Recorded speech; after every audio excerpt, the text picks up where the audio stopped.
Okay, we're recording and you unmute. I unmuted. Okay. All right, welcome everyone. I'd like to call to order this Thursday, May 7th, 2026 meeting of the Madison Planning and Zoning Commission. First item not on the agenda, but let's make an announcement that we received Andy Rubin's retirement request this morning. So he's retired from planning and zoning, and I just want to publicly say how much we appreciated his participation, what a great contributor he was, and how much we'll miss him, and thank him for his service to the town, and so on and so forth. So we have an empty seat in his honor tonight. Two. And so for attendance, we have John Morgan, Mike Bugda, myself, Carol Snow Chair, John Juza Vice Chair, Max Caroon, Jeff Downs, and Michelle Clark, and we'd like to seat you then to fill that vacancy. That's okay? Yes. And with that said, we have our first item on the agenda is a public hearing, and sorry, Bob O'Connor. I was looking right at you too. You're muted, I think, but can you hear us okay? Yes, I can hear you clearly. And hand movements and body language works too. Thanks.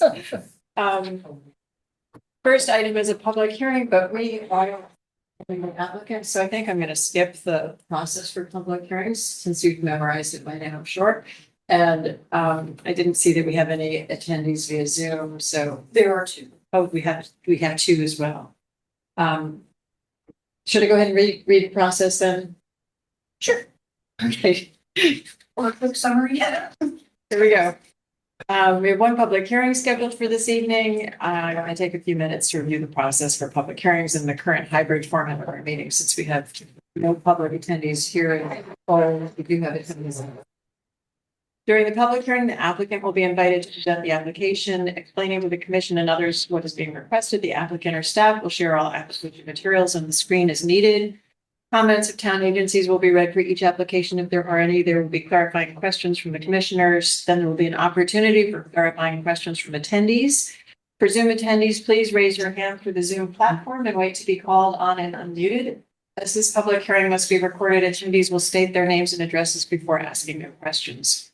Next, those who wish to support the application may come forward, and then those who oppose may come forward. Again, it is necessary for speakers to identify themselves each time they speak by stating their name and address. The applicant will then have an opportunity to address any questions or concerns raised by the public or commissioners. Once the public hearing is closed, the applicant is free to leave or remain for the balance of the regular meeting, during which the commission will try to reach a decision on each application. Each applicant will be notified in writing as to the decision of this commission and has a right to appeal to Superior Court if desired. Decisions of this meeting are available the day after the meeting by calling the Land Use Department at 203-245-5631 after 9 a.m. All actions taken tonight by the commission will be by roll call. All commissioners and staff will identify themselves for the record before speaking. And I've already said who's seated tonight. So staff present this evening is Erin Mannix, town planner, sitting in a different location.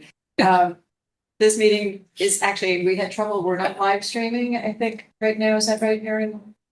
Will be available. Yes, I'll post it in the on the town website for viewing. Additionally, I would like to ask that we treat each other respectfully throughout the meeting, and a reminder to please turn off your phones. And the town planner will now read the legal notice. Erin, over to you. Sure. Notice is hereby given that the Planning and Zoning Commission will hold a public hearing on Thursday, May 7th, 2026, beginning at 7 p.m. in Meeting Room A, the James Madison Room, Town Campus, 8 Campus Drive, Madison, Connecticut, 06443. This is a hybrid meeting, and attendees may also join via Zoom webinar through either the webinar link or call-in information listed below. The webinar ID is 915-8196-6735. Password is 452138. Call-in number is 1-646-558-8656. The following application will be heard. Number 26-9, text amendment. The applicant is Madison Planning and Zoning Commission. Application for text amendment to reorganize existing zoning regulations. This application includes no substantive changes to the existing text only reorganization so the town can migrate the document into an online searchable hyperlink database and accurately track future amendments. Copies of this application are available for inspection in the land use office. Further details on how to participate in the webinar are posted on the Town of Madison website, www.madisonct.org. All written correspondence can be submitted to the Land Use Department via email at landuse@madisonct.org. Dial 203-245-5631 for assistance. Dated in Madison, Connecticut, this 13th day of April, 2026. Carol Snow, Chair. This was published in the source once on April 23rd and once on April 30th. Thank you. Could I have a motion then to open the public hearing 26-9 text amendment? Motion. Like that? Second. Jeff Down, second. I just want to say that we were presented with all of this information at our April 7th meeting. And so this is then the public hearing, further discussion. Welcome Mike D'Amato again from Tyche, who gave us a really good explanation on April 7th of what was involved with this change. So, Mike, did you want to say anything else? I think that's probably the most thorough legal notice I've ever heard in my life. We have gone through this a number of times and staff always talk like, how do we get this into a legal notice? And I don't think I have ever heard a legal notice that is as comprehensive as that. No, I'm serious. It literally has everything in it. I'm thinking, what more could I add beyond what was in the legal notice? But no, to your point, we did have a substantial discussion about this at the last meeting. And the purpose of this is to create the foundation for the amendments going forward. We are not making any substantive edits other than changing where things exist and what their numbers or references are. There are changes that we have made related to giving references to places where they didn't exist previously. So there is more content here than you might be used to seeing, but it's only because there was a lot of stuff sort of blowing out in the wind without a reference, and we can't track it or cite it if it isn't, if it's not tagged or somehow referred to. So I don't have anything specific beyond what we went through last time, and I'm happy to go through it all again. But the document has been organized in its entirety based upon the recommended structure provided by the town's codifier, so that you don't end up in a situation where you have sort of confusing numbering as you reference specific lines. And as you can see, if you go through the document itself, you will notice that we've carried the old heading references, the former numbers, so that it's all there and everybody can kind of see where things were. I guess maybe the biggest change in the feel is that we've eliminated this reference to multiple appendices, and they have all been incorporated into one single document. But we have not made any content changes. Okay.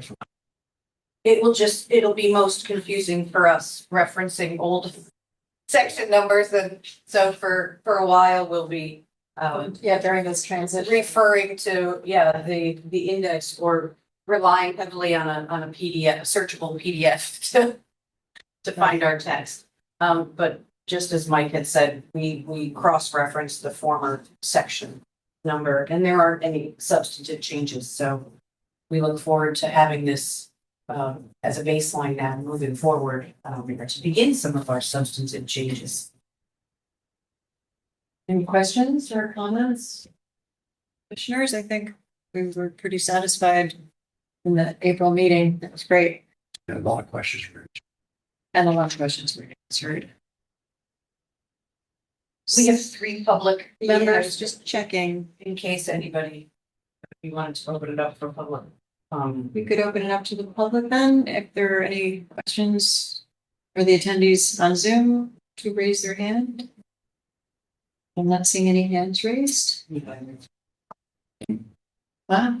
a quick public hearing. We have a motion to close the public hearing and move to deliberations. Olson, second, John Morgan. All in favor? Okay, great.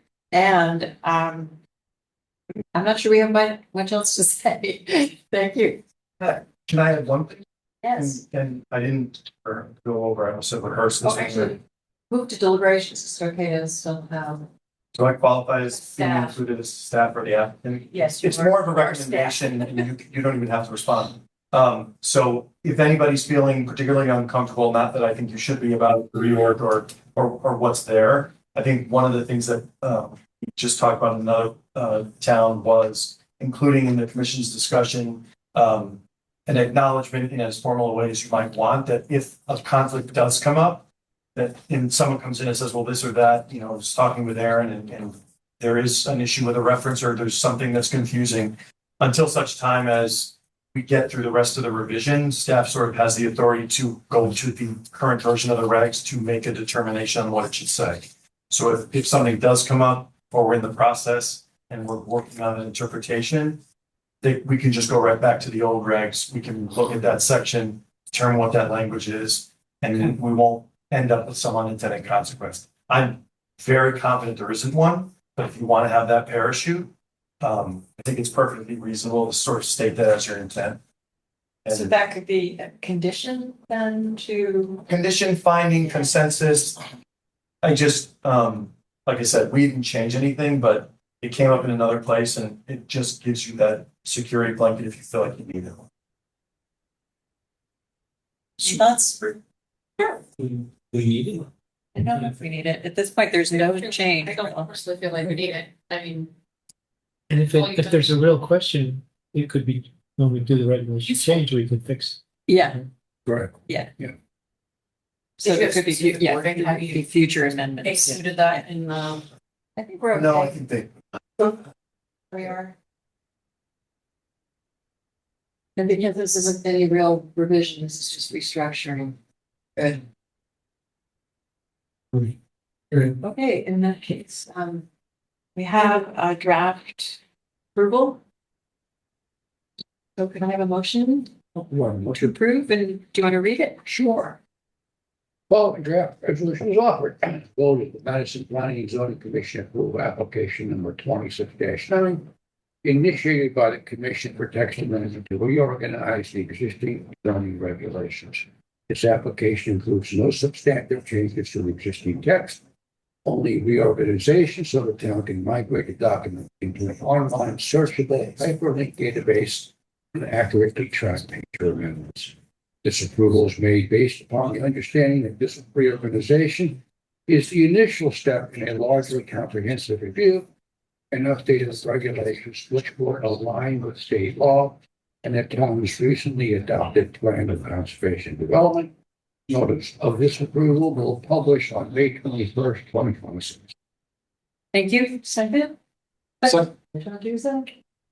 Further discussion? Carol, the one item, the draft approval says the notice of the approval will publish on May 21st. So if the commission wanted to add an effective date of June 1st, then that would be appropriate. But that Effective. part off. Okay. Yeah. So then you have a date. Just adding Yes. effective June 1st, 2026. Sure. All in favor? Some unanimous? Jeff, are you? Yeah, you're with us. Good. Okay. Nancy, man. Great. Unanimous, it passes. So onward to the next stage of revisions. Exciting. Which is a good segue to our next agenda item, which is a regulation update on middle housing proposed definition in section 5. Which again we're being assisted, formed by Mike D'Amato type. So over to you. yes, thank you. So I had hoped that I could come here and lead off by saying the pressure's off. We got an extension. We had been hearing pretty confidently and consistently that they were working on some amendments in a bill that was going to push this out to June of 2027. Wow. Well, last night that died. which is actually pretty surprising to a number of people because there's going to be sort of a planners event at the end of May, and I'm speaking on summary review. And I reached out to a bunch of COGs and said, can you send me all the drafts that have been referred to you? I want to do a bit of an analysis to see statewide, and then I can report on it. And I think of the 4 COGs that I've reached out to in total, I have been provided maybe 10 drafts. So, you know, they represent about 90 towns, and so there are, I think, probably 10% of the towns in the state that have referred. So most communities either don't have regs or won't make the July 1 deadline, which is interesting. So congratulations already. I know. So you know, Making it this far. We're Yeah. for that, the upper 10%. yeah. So unfortunately, But the do you think pressure. you were waiting to hear if the state legislature were going to extend the deadline? I doubt it. I think that there are plenty of towns that don't even fully understand what the implications are and Yeah. sort of are taking this like, well, what do we need to do anything for this? Do we have to? Yeah, I think that's a big piece of it. And I know that there's some places that are still trying to have a conversation about what does this mean and what do we have to do. Yeah. You know, I guess they'll find out July 1. But yeah, we're sort of in a position now where we found out today that bill didn't pass, but you're not really in a position where you can make July 1 if you haven't started. So Right. I don't know. We'll see. But so anyways, now that we don't get that break, the draft that is in front of you is a conversion of the template that I presented to you at the last meeting. And it sort of weaves in the structure that we talked about and has been refined through working with Aaron to incorporate this existing standards that you might have and then pulling out things that are not necessary and go to a level of detail or is just not going to make any sense for what you're likely to see. So I can go through the sections again if you want and talk about sort of each of them. I can hit on things that you would like me to focus on or answer questions. What do you think is your preference? I think that, it would be great if we could go through this again. Sure. Okay. Yep. Highlight what it is, what middle housing is. What middle in the housing, statute how for it's those. defined, and then Yep.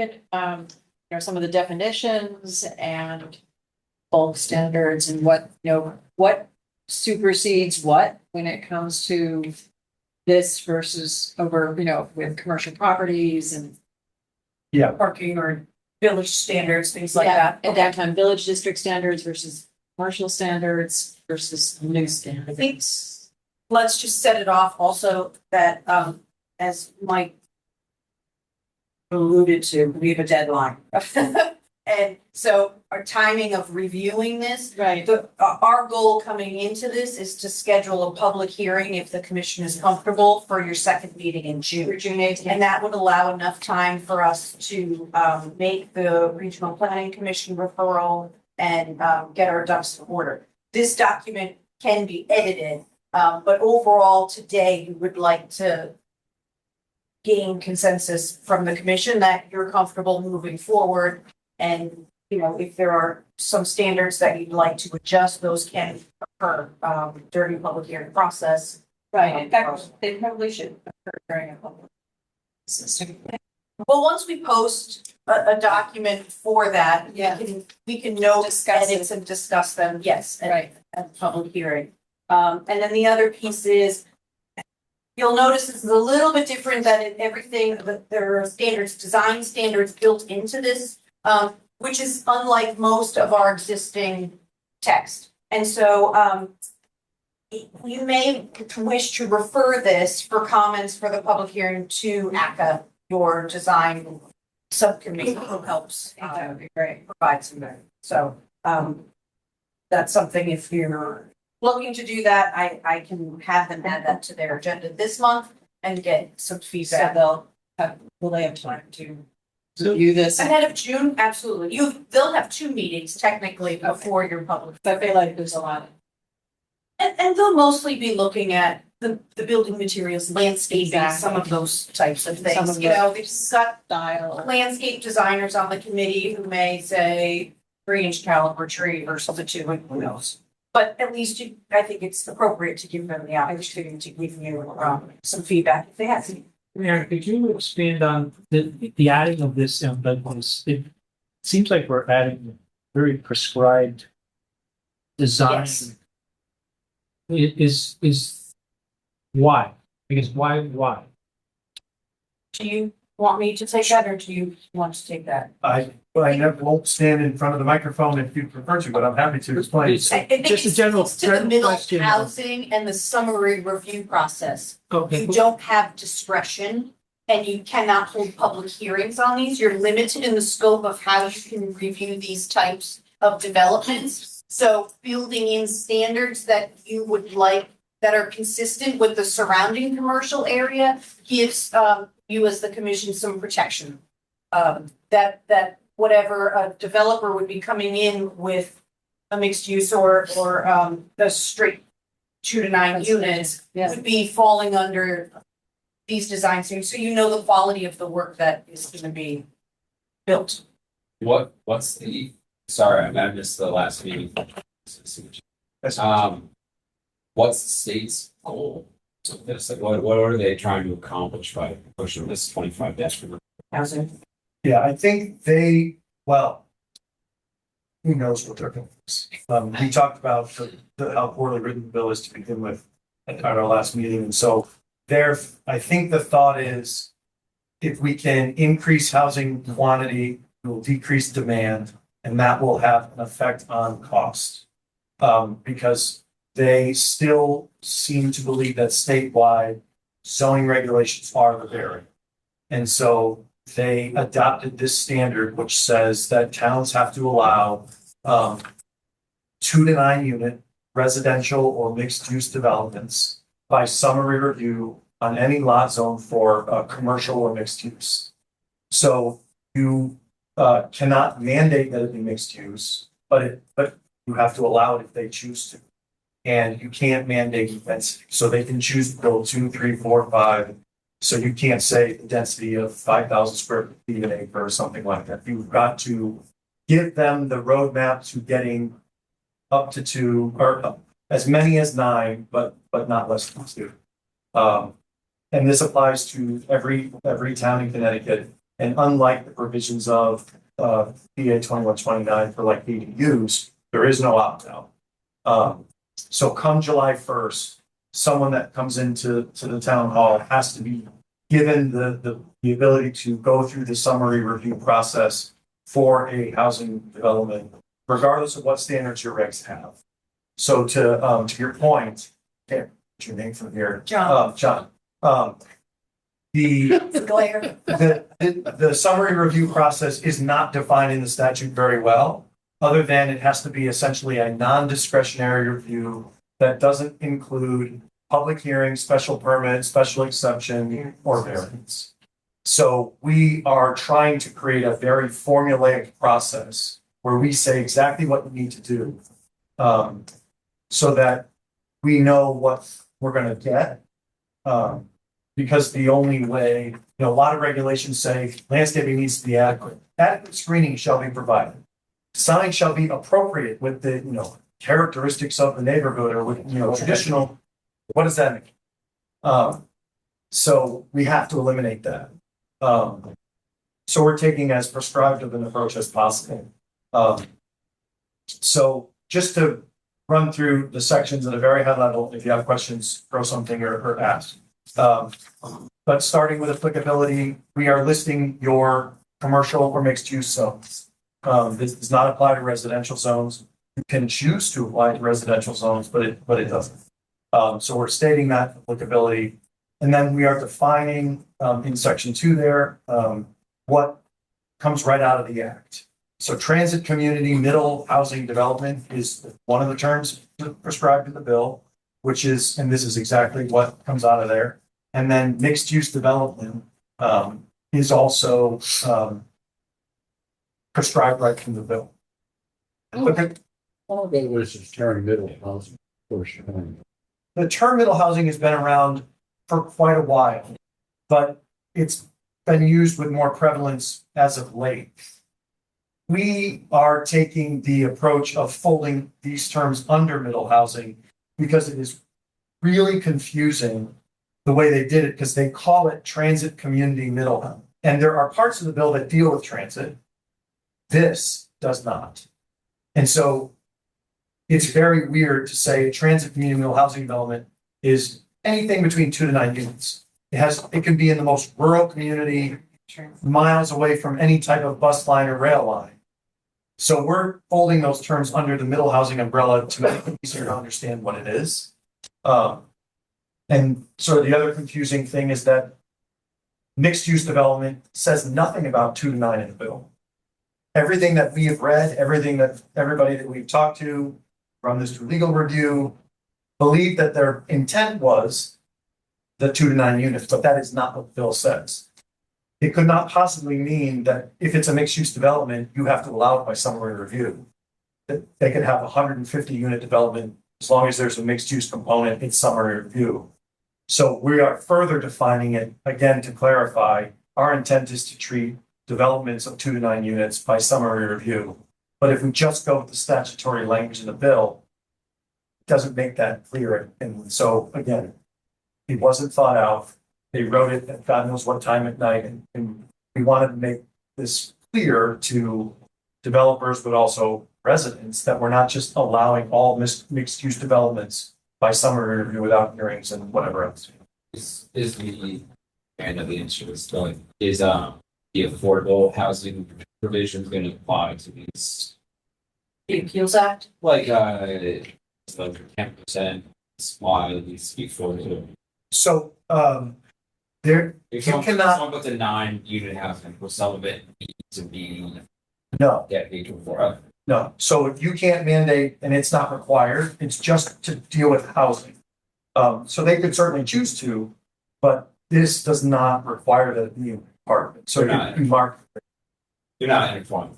No, they're I mean, presumably it'll be more affordable housing, but it's not deed restricted yeah, till we get to the last page of right. alternate.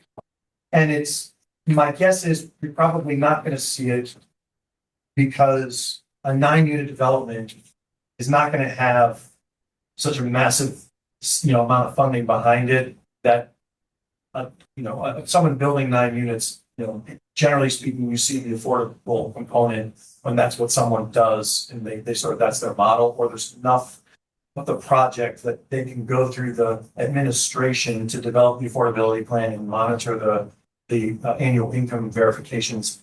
Doing that on a 9 unit development, it's the same amount of work, but you're only going to get it out of probably 3 units or something. So I don't know that you're gonna see it as much, but who knows? Section C gets into the procedure, which talks about, again, what we're going to be requesting the applicant go through. So we're again pointing to any existing language that you have now related to site plans, erosion and sedimentation control, stormwater management, your site, the things that need to be in a site plan. So we're asking for all of these forms prescriptively, but we're not reinventing the wheel where we don't have to. But you don't have the ability to say, the commission may determine that additional information, which it can decide during the public hearing that it might be, to be provided by the applicant. You don't have that because the hearing's not happening.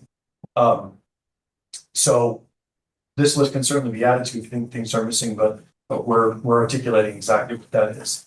And so we would not be able to refer these to ACA. So Right now, our regulations require site plan applications, special permit or special exception applications to go. I think this would be its own. right, because ACCA is going to give you input during a hearing, and there wouldn't be a hearing. So I don't know that you could consider outside testimony, and their guidance really, when you boil down what summary review is, if you were to even take something from them, it, you know, it would be a two-line memo. The first line says complies with zoning regulations. The second line would say does not comply, and they could check a box essentially. They couldn't give you input on this should be this or this should be that, because the regulations have to prescribe that. This is why I think it's good to have this go by them and have them Yeah. weigh in, and if they want to make it more specific or more restrictive or whatever. Right, yeah, they And can also, certainly, I really appreciate your summary definition here. Yeah. On the first page, so, there are any other terms that you think need to be defined? Let's think of, keep that in mind too. yes. So the 2 and 3 essentially come out of the statute clarifying that your right as a commission to deny an application is only if you feel that there is a substantial adverse impact on public health or safety that you can't mitigate through some modification to an application. So site plans can't be conditioned. Many towns condition site plans. Fine. If the applicant doesn't appeal it, the condition stands. Here, you can't condition them. But you can modify. So if they submit an application and their light poles are 35 feet, and you're like, well, our standard as in the reg says it needs to be 15. You can modify it so that this site plan be amended to show. That's very simple because again, formulaic, non-discretionary. So the tricky part is the statute or the bill will be statute says you can deny if you find there will be a substantial adverse impact on public health and safety. I'm not quite sure how you come to that So determination. how do we define that? How, and then is there an appeals process, and how do we get ourselves out of the proverbial loop of? Yeah. Doesn't say that. It doesn't even give a window into what they think that might mean. So, you know, that is something that's yet to be defined. And without the hearing, you can't really take outside testimony. So again, I'm not quite sure. We can talk about, you know, you are allowed to get like reviews from staff. And so maybe, though I think you have the legal ability to do so, we could try to codify something in there that talks about a town engineer review, a fire marshal review, I guess, but. Right, so it's good. Well, it's, and also, I mean, what trumps what, you know, in terms of what exists in our commercial our regulations for commercial zones Like what? about getting fire marshal, getting septic and things like that. So, Are we, I guess what I'm asking is, aren't we already covered by some existing, it would still be in place? I think that if the comments that come from any technical person employed by the town are code related, then it's very simple. Yeah. If you get a comment from an engineer that says they should provide additional site plan, or the fire marshal says, you know, they should consider adding an additional means of egress. That's trickier because those aren't definitive. He's not citing the section of the code. That's not commonly done anyway. Yeah, Also, in a multifamily though, if it was designed without sprinklers, for example, and now is out of the residential code and has gotten into the commercial fire code. We don't have, I mean, that's based off of another. If the drawings we oftentimes we put language in our approval letter, should any modifications to this plan be required due to other agencies' permitting process, we reserve the right to review. So you can you include language like that they would have to come back? If they say the building, you know, the architectural drawing, they don't meet code. yeah, I mean, that becomes that potentially is a life safety. yeah, the issue is it sort of becomes like almost like a conditioning one approval on the approval of another agency and like a circling the drain. If you say, yes, this works, they go to fire who says, no, this doesn't work, amend. So then they amend, and now they come back to you and you say, well, I don't like the way you amended it, denied. Then, you know, it becomes a who's right and who's wrong. And that's a little bit of a dramatic example because there's always a way to make both work. It's just a matter of whether the developer wants to commit the money related to doing all of the things. Right. These standards, I didn't just cook up, late at night. They're pulled from things that I know work and from form-based requirements that have already gone through substantial sort of use and application. Betty. Right, so, the 80% standard on the facade, the operable windows, those are not just things I thought would be good. So, I know that you can use these materials applied in this manner in a way that can comply. I've had developers say, oh, we can't use this type of, we need to use this type of material, otherwise we won't meet the energy code. And that's, just not true, right? They want to use that, but It's cheaper, but. right, it might be cheaper, it might be that it's it's the building they already built, but, yeah, it's not, I don't think this is gonna create a situation where someone will not be able to meet a defined code. Could we go back to also, what supersedes what? And Yes. I'm thinking, because like our two main commercial areas are both on Route 1, east end of town, west end of town. And we've had Department of Transportation issues and sightline, when you mentioned sightline, that just like rang a little bell for me that, who, who says what's safe? Yep, Who gets to decide at what level, sort of bureaucratic level? Yeah, well, the state would The for state would be. a road opening. I think some Which is of, most of our commercial property. and the other thing I think we need to keep in mind is the scale of this development as compared to some of those larger ones where we had over 20, over 25 units and Yes. mixed use. I mean, that was an OSTA generator requirement as part of that. This is, I think, one, DOT doesn't look at drawings until they have a local approval. Yeah. For the most part. And so if an applicant gets to DOT and they say, you're gonna have to move this here, then they may have to come back and amend a plan with you. Okay. Yeah. The state's a little challenging as far as road openings, but but the other ones, to your point, if you have 9 units and let's say each of them is 1,000 square feet, you're under 10,000 square foot building, if it was on, so you're not talking a big building, certainly nothing OSTA, but to your question, all of that still applies. Yeah. Sightline, engineering principles related to stormwater, ENS, Yeah. driveway, stopping distance, all of those things are still in place. And those, any other agency, except for the non-jurisdictional or non-decision-making bodies like a design review or open space, whatever. Everybody else still gets that same bite of the apple at that same point.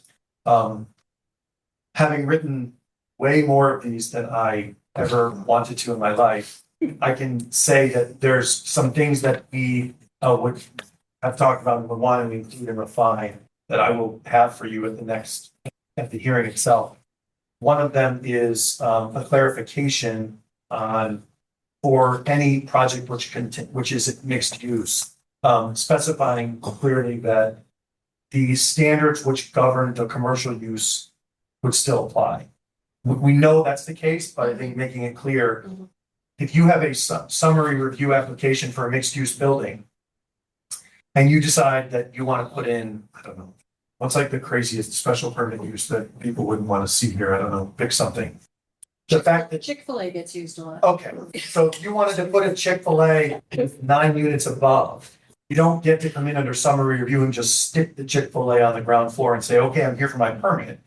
The special permit for that use still applies and you could still go through that process. They don't get to just do whatever use they want and so the mixed use would be. it would be tricky and you'd have to really be religious about how you go through and review that application because you're reviewing it for the use. Yeah. And any of that public hearing discussion would have to be pertaining to the Yeah, use and the specific. operation. Yeah. So that's a little bit tricky, but you could do it and that still would apply. So that would be one thing that we would want to add. Clarify. The other thing that we have added in a couple of places is language that talks about conflicts. And if there is a conflict or a lack of clarity the more prescriptive and stringent standard shall apply. Because there's no way to know how this is all gonna fit together until we start to see Putting it, how somebody reviews it. yeah. And what they sort of see. There's another cog and a movement in that really came out really strongly against the bill that was proposed, and I don't know that passed related to this. And they were reading the standard to say that towns had to allow residential or mixed use, literally, or. And they thought that meant you can mandate mixed use. And so they came out really heavy against an amendment which turned the or to and to clarify the original intent. The reviews that we've gone through was that they were saying towns, you have to allow someone to build either of the two.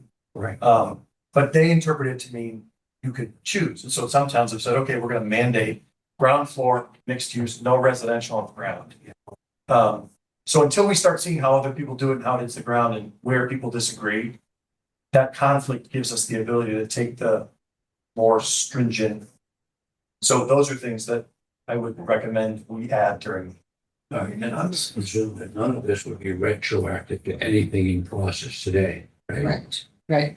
Any, no, they would not be applicable to anything that is pending prior to the effective date. Or already. So, Or already, but so, and the effective date being July 1st. Whatever the effective date is that you said.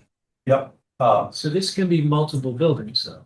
yes, So you could theoretically put a fast food restaurant in 3 other units on this piece of property, and it would be compliant?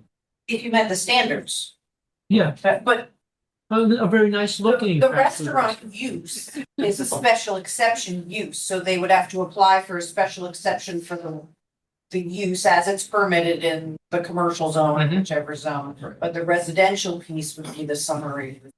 so there really is no Okay. net benefit to them. All right, that makes sense. Yeah, they would split it. So it's not 1, 2 to 9 unit building per plot of land. Like if they bought a plot that they could put 4 9-unit buildings on, No deal, It's per, it's per so it's just one. period. yes, Okay. Total density is none. Okay. whether it's in one building or multiple. Okay. Yep, because one of the things you have to allow, townhouses, duplexes, triplexes, perfect sixes, and cottage clusters. So someone could build a cottage cluster development, 9, little mini houses, tiny houses or whatever. So the max density is 9. It's like what they did off of Poster. That's a cottage, Right, that could be Uh-huh. something that was, let's say, it was. that style. We actually used in some of the table here for the standards, we used some of those standards that the commission had already set for that cluster housing regulation. Which one are you referring to, our subdivision? Whichever was residents. Yeah, that's what I thought. Probably. Were you on design? Yeah, so looking at D, building, I just want on number 4, it says any property located within the downtown village district shall provide design elements consistent with section 4. Am I missing it in the package or am I just misreading things? That's one, the No. existing regulations. So in the newly adopted regulations, that the reorganized version, the downtown village district is section 8.4. And it prescribes within the district, there are sub areas. Yep. And there are design standards for each of those. So that would override these. And that includes the historical aspects, The historical district, this would not, no implications there because this is mixed use zoning. do we have any commercial That's- zones that are in our historic district? I don't, We don't have existing. not in a commercial zone. Okay. But if a commercial property were located within a local historic district, they would still be subject to the review process for the certificate of authority. Does Yeah. that need to be in here? I think that because It it's doesn't affect it. it's outside of the zoning regs, but in short, all historic district standards and process and village district standards and process still apply.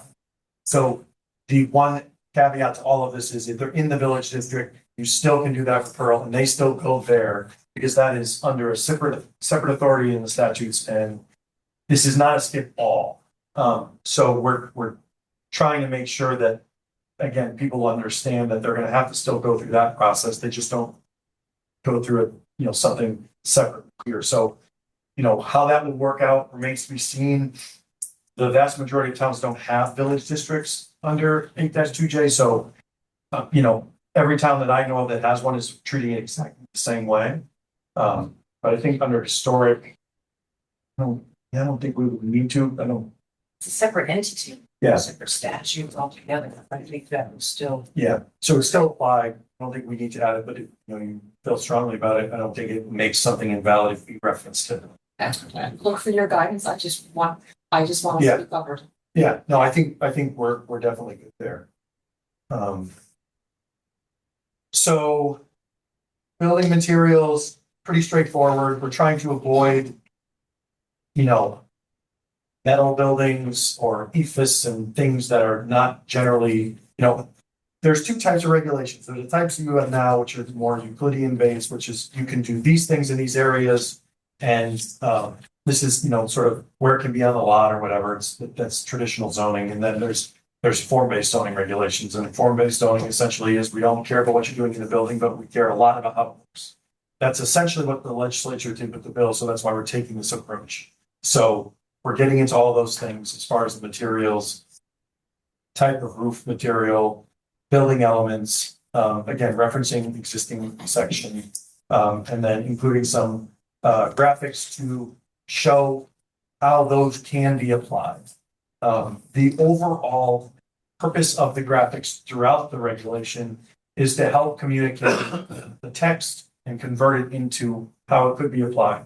We're not asking people to pick from this lineup and stamp this out and build it, but we want to show them examples of buildings that have been constructed in Connecticut that incorporate these standards so that we can say, yes, it's possible, and here's how that might look. Some members of the public may be concerned that this is a lot very quickly, and there's no way to know if a 9-unit development is being proposed in their neighborhood. And so the graphics help show the context of what we expect. Again, just to try to educate, but this is not intended to be a menu and they're going to pick one off the shelf and you're going to say, okay, build it. The roof type standard you should find familiar. They come that comes right out of your current regs. Unit configuration, again, all of the things that you'd expect. And then we're again talking about operable windows, something that I think is important for residential, but not limiting it based on a building or fire code. Referencing utilities and other appurtenances being screened.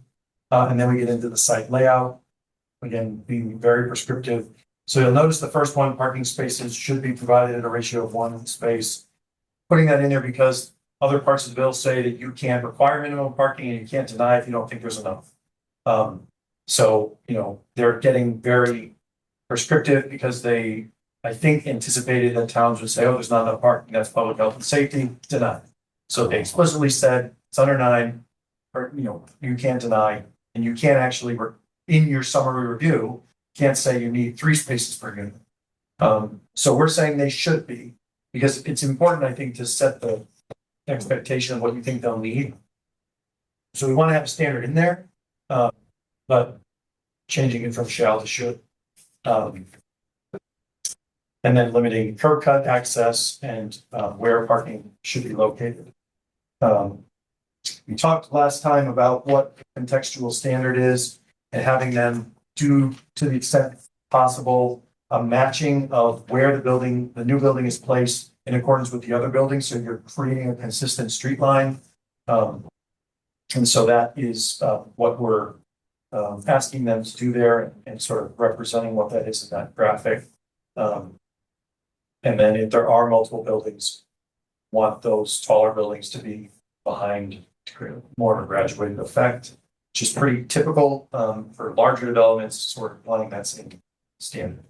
I'm not going to go through the landscape design and each of the sort of qualities in there, but again, trying to be very prescriptive in what should be and where, and it certainly is a lot, but again, until we see how this is going to get converted, we're trying to be very, articulate that very clearly, and then including a graphic to show visually, you know, if I'm someone on the other side of that new development, what the expectation is and what we expect those buffers to look like when they are planted and established.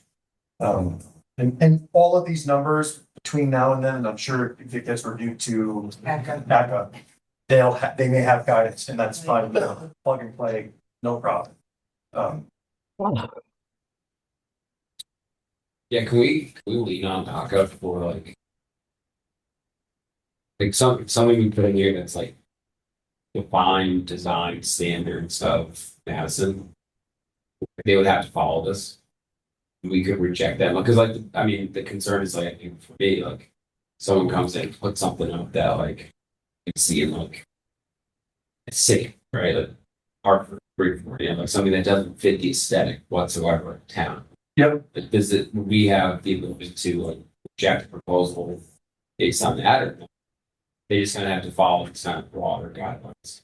Well, the hope is that this standard is as granular as possible. Right. So I would say if there's a project that you can point to that you think isn't appropriate, we can talk about it, send it to her, I can look at it, whatever, and we can look at that project and then compare what that is. So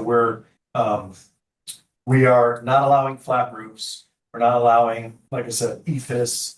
We're requiring primary facade materials that are natural, durable, stone, etc. You know, trying to move away from buildings that have a lot more glass or look maybe more that modern sort of urbanized type of we're not allowing have in there. Yeah, we're not allowing like the primary to be metal. So like we're trying to eliminate that. But if you have something in your mind that you think would not be appropriate, send it or whatever, and we'll look at it. But we need to define exactly what those are here. You wouldn't be able to look at it and say, this is not appropriate for Madison. Right. Like, yeah, like you like just look at, yeah, you look like the materials. It's like can't not be brick, but like brick, you can do a lot of other stuff. Right. So you'd have to, yeah, we'd have to understand what that is and put it hone in. in on it. And so we can be as prescriptive as we need to be. So just think about what that looks like for you and try to get there as close as possible. So we can limit, you know, length of wall, height, you know, some of that massing we have in here, you know, modulation of facade, How close the buildings are building together. separation. And the Yep. number of windows. Yep, we have transparency requirements. Yeah. Yep, You can't have like a full thing for the building that's just brick or something Right. like that. right. We're requiring the 20% transparency to get to a, you know, having some of those windows and other architectural elements. So yeah, as you drive around, you see something that's relatively recent and we don't think it's appropriate, just bring it and we'll. I haven't seen energy efficiency just yet. So energy efficiency is a tricky one. There was some language proposed a couple of years ago that would allow towns to adopt zoning regulations that would sort of demand energy efficiency at or beyond what is in like the building code, and it didn't go anywhere. So depending on what you're thinking about, we could try to incorporate it, but Double glazed windows. Not all code now in the building code anyways for energy efficiency. you know, something like that, I think I don't. that doesn't give me a lot of heartburn. And so like saying, you know, all buildings need to be LEED certified and have solar panels and solar carports, that's a little bit more. Yeah. Double glazed windows, I think that probably is something that could be done. And I would imagine in most applications will be today, but you know, Two licensed construction. that's probably a little bit above and beyond because they're gonna say that's prescribed by the building code. Insulation. That's building code as well. Yeah, if there's a specific standard in the building code or in the energy code, I would not want to just, we're bleeding into something that could create a conflict, particularly for an existing building. They're gonna say, I'm gonna spend $100,000 to replace all the windows because of the Right. PNC. No, I understand. So, yeah,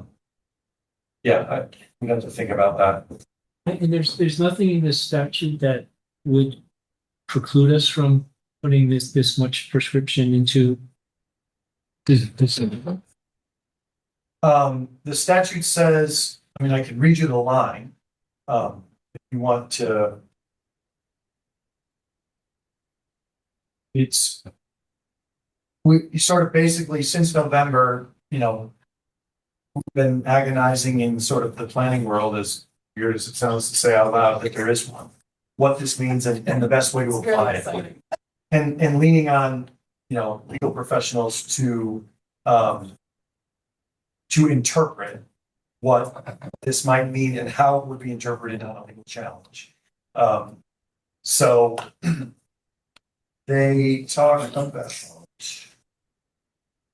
summary review. So summary review means able to be approved in accordance with the term of a zoning regulation or regulations, including but not limited to requirements concerning setbacks, lot size, building frontage, applicable to a proposed development. That's it. That's it. Right. And we don't have this in our normal regulations. We're not. Right. We don't have any of this either. Is that, wouldn't that open us up to some sort of a lawsuit? So the reason why, you know, we don't believe, or nobody in the planning community or statewide believes so, is because this is not an 8-30G where they come in and they say your regulations don't matter, you don't have 10% housing, so we can do what we want. So this is not meant to sort of go well above and beyond. It's meant to create a path for a developer to know exactly what he needs to do, he or she needs to do to get 2 to 9 units in Madison. So we're providing that path. It may be very prescriptive and it may be very articulate and it may have a high bar, but we're giving them that path. But we're removing some of the barriers. Yes. Yes. You know, sometimes with development, you know, the biggest thing for them is risk. How long will it take me to get an approval? I'm going to have to hire an attorney. It's going to cost me $150,000 to do that. And so even a higher standard that they know they'll be in and out in a month may have value to them in other ways.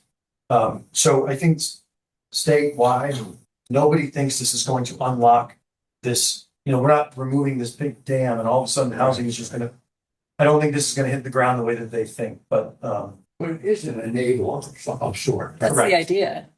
But I mean, we don't even have that much commercial zoning. right. Yes. Regulation, streamlining regulation. Yes. Yeah. Way. Yeah. So yeah, I just don't. I think that in places that have a lot of commercial zones or building commercially zoned parcels, and in places that have really strong markets, and particularly where both of those come together, Yeah. I think like a Stanford or Bridgeport. Yeah. Although, you know, Bridgeport probably doesn't have, you know, issues with it. Maybe getting closer to the New York border where they have a more urbanized area, but have a really strong market and are really wound up about housing. This is where this is going to be probably most painful to them, those towns, Yeah, because, I'm thinking Westport. right, exactly, Yeah. exactly. Even Orange, maybe. Because they've got these buildings and now these underutilized commercial buildings overnight become eligible for 9 residential units. Without, Look at Bradford, what they're doing across from Zane's. Wouldn't be that. Yeah. Those are higher number units. Yeah. But it is sort of these, But that's the kind of yeah, these strip mall areas that are, you're losing right, commercial tenants, things like that. and you don't have them here, but you know, as you get into, you know, more urbanized or closer to Hartford or, you know, places that are more traditional, sort of sprawl, big box retail plazas with seasonal parking and stuff, it becomes very easy to say, we're just going to drop a residential building in a sea of parking that isn't used anymore. Right. And- Like Westbrook. The outlet. Yeah, I mean, they could put that, there's no reason why they couldn't say, yeah, we're going to take this piece of parking, we're going to put 9 units there. Yeah. If they have multiple parcels. But they're So- okay. Yeah. Yes, Yeah. yes, much larger, but, so I think it's places like that where you have to think about. But I just don't think you're gonna have. Well, like, what about the one in Branford where that was the old theater that converted over to like 200 some odd units?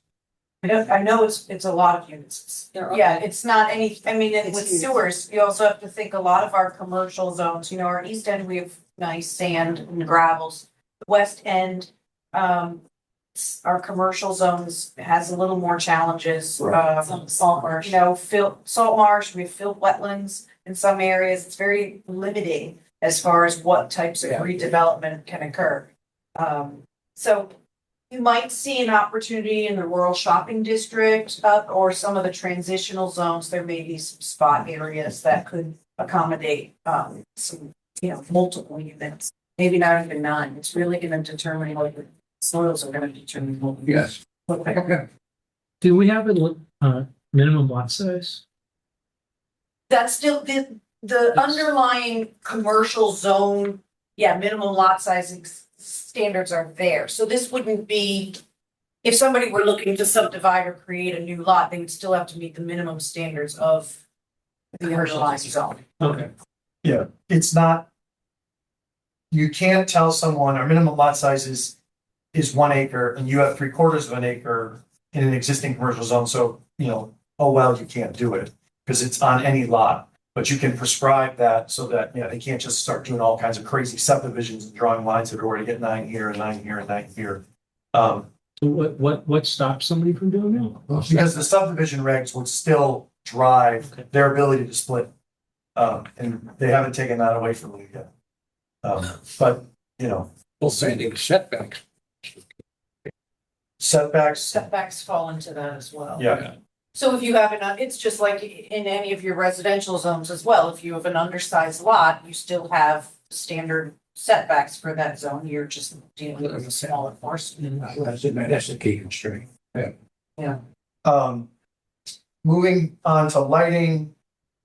Pretty straightforward, you know, full cutoff fixtures, we're including a specific angle and a graphic again to represent no trespass, full cutoff. And not the traditional, I don't know what your current regs are, remember what they currently say now, they just don't, you know, require the 90 degree, which is what most have, but, you know, we want the angle that light to actually be down. Even at 90 degrees, if you're approaching that light, you're still seeing it, so trying to go a little bit further. Talking again about decorative lighting and poles mounted 15 feet. So we're trying to keep that residential context. We then get into open space. We're asking for. What about color temperature? We can prescribe that if you, yeah, we can certainly put that in there. That's a good idea. We Um, have another. You Isn't can that part make of the quite often as recommendation from, Condition. I don't know that it's actually in the regulations, but you've talked about it. We have. Yeah. Sure, it's off, that's the standard that ACA recommends is. Right, that's one with fall. 3,000. 3,000 Kelvin? Yeah. I'll recommend that. No, That's a good suggestion.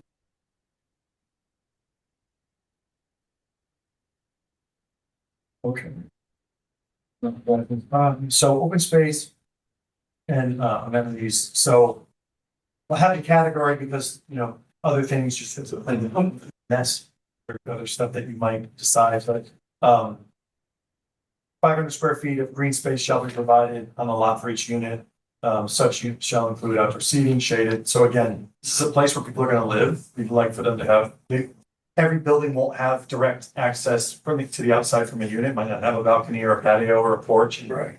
So we're asking for that. That number can go up or down. And it does. The intent here is to leave it flexible in that it could be that each unit has a little area behind that is private, a patio space, let's say, or it could be that there's sort of a common place, you know, yard in the back or something that is larger for everybody to use that might have different, you know, places or things for people to access. So we're not prescribing it specifically because the type of building, particularly if it's existing, will limit that, but we're asking for that space.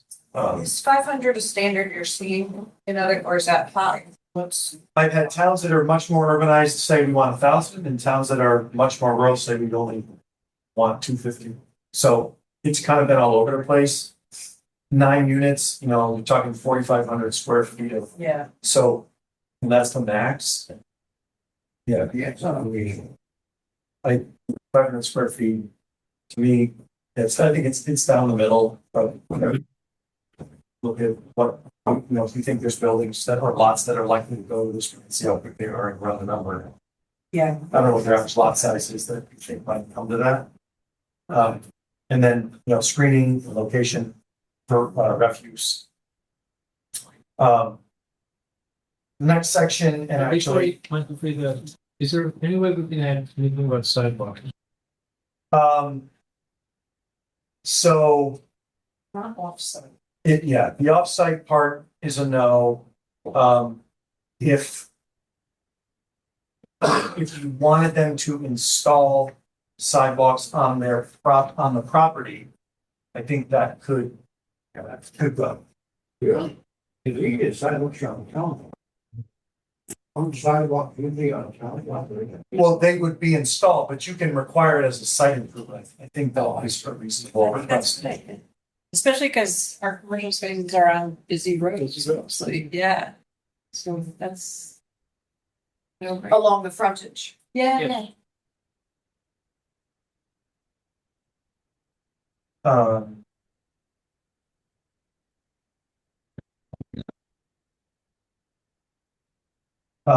That would be one that ends up, frontage. With this, I mean, most of these commercial are with state roads. And some of them, especially on the east end, there's very limited, on the south side where the state right of way actually encroaches into some of the parking lots. So, I think as we move to that, alternative section, that may have to be the piece that is an option for somebody to apply for a special permit to not include that in the case of a limited topography or right of way. Just if they can't physically fit it. yeah, It's also, I mean, some of it's already underway. Just look ahead on our agenda, we've got. Looks good. But it's Yeah. good, I mean, now that you have a bike walk master plan in Yeah. town, I mean, it is, especially in the areas where it's highlighted, Yes. it's not. I mean, we would look to that even in our other updates to the Yeah. regulations. Yeah. Okay. So does that mean that the site plan depicting property lines, existing and proposed structures, parking, lighting, utilities, applicable setbacks? Does that need like, do we need like the little sidewalk, bike walk thing in there? I think what we would probably do is under site layout and design, shift. I'd probably retitle 1, kind of move it around so that it incorporates. Some non-discretionary way of referencing sidewalks, and then we might think about if there's a way to include a provision that we can't make you put sidewalks in a place that DOT says they can't go. So I think we probably want to add it there. I think under I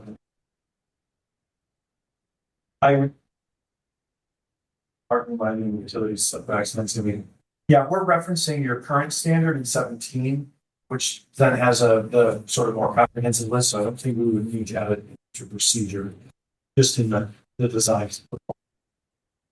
And just, sorry, because you referenced the master town plan, is anything in this conflict with what that says, or is there anything in that we can specify in this to make sure that that's not superseded by this? Yeah, that's just a guidance step. Okay. Yeah, so I think what you probably just, haven't read it, but it might just be easier to say, you gotta put in a sidewalk. You want sidewalks. If DOT says you can't do it, or there's not enough room between your building now, fine. But if you're putting it in, it's in a commercial zone, you're gonna have residences, put in a sidewalk. And, we could look to see what the master plan shows or how we might reference it. But if it's making recommendations and is written as a guidance document, it doesn't state where they need to be. I mean, there are plans for certain areas, so if it's clear that in the C zone, the intent is to extend the sidewalks, then we can make sure that at least in the C zone, that's a priority. You know, I mean, rural shopping district is a little smaller, but very well may be useful to add a sidewalk along the frontage too. So we can cross-reference them. Yeah, we'll figure out the best way to get it in there in a way that is clear. Back to number 5, open space and resident amenities. So my question is like, how would that work in practice? Because I'm looking through the act, right? It seems like basically gives the residential developer the upper hand in a clear path to turning commercial or mixed use building a lot to 9 units of housing. So even if you look at the pictures you provided, right?